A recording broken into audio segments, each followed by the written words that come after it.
revenir sur cette notion de 3000 mots de base, 30 000 mots de culture générale, et après, bon, des centaines de milliers de mots de spécialité. Il se trouve qu'on est tous concernés par ça, parce qu'on partage 3000 mots de base avec nos enfants, et puis ce sont les mots les plus courants, et quand on regarde comment fonctionne la langue, et comment nous sommes différenciés en vérité, les 3000 mots de base sont là.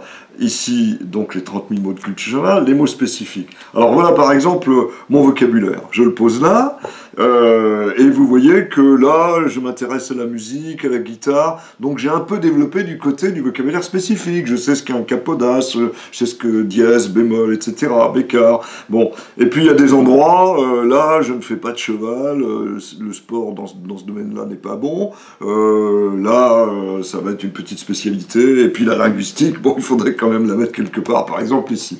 Bon, alors voilà, maintenant le vocabulaire ben, on va dire de mon épouse. Le voilà. Alors on a ensemble, bien sûr, hein, un gros bloc de culture générale, le vocabulaire de base. Mais elle a pour spécialité l'informatique. Alors là, évidemment, c'est très développé, elle entre assez loin dans le vocabulaire spécifique. Elle cuisine merveilleusement, donc tout ce qui est gastronomie ici est très développé, alors que moi c'est plutôt faible. Il vaut mieux que je fasse pas le repas. Bon, et donc on est là dans des distinctions qui sont assez nettes. Alors maintenant, allons du côté des enfants. Un enfant, on pourrait croire qu'il ne s'intéresse, il ne connaît que le vocabulaire de base. Ça n'est pas vrai.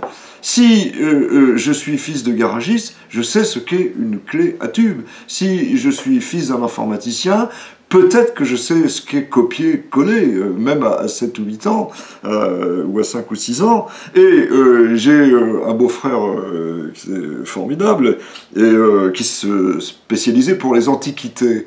Et alors, il allait en brocante, et de temps en temps, il voyait un beau meuble, il disait « Ah, c'est un meuble Louis XV, ouais, vraiment beau meuble, j'ai pas assez d'argent pour l'acheter, mais c'est un meuble Louis XV. » Et un beau jour, son fils dit papa, on va chez le pâtissier, j'aimerais bien acheter un gâteau Louis XV. Alors son père le regarde, parce qu'il avait confondu Louis XV et quelque chose de valorisant. Mais donc Louis XV, Louis XVI, pour lui c'était un mot. Et donc plus que les autres pouvaient repérer si un meuble était en chêne. Et donc le vocabulaire de base, il est là très différencié selon les uns et les autres. Et pour revenir à l'idée de départ, arbre, bon, écorce, et puis feuille caduque c'est là, mais si je suis spécialisé un petit peu dans le domaine, et ben mon fils il parlera des feuilles caduques d'un arbre. Donc il ne faut pas l'oublier, avec un enfant, on a déjà tous les vocabulaires, fait de manière différente. Et il faut respecter ça, et il faut évidemment enrichir toujours plus. C'est le propre des rencontres d'ailleurs.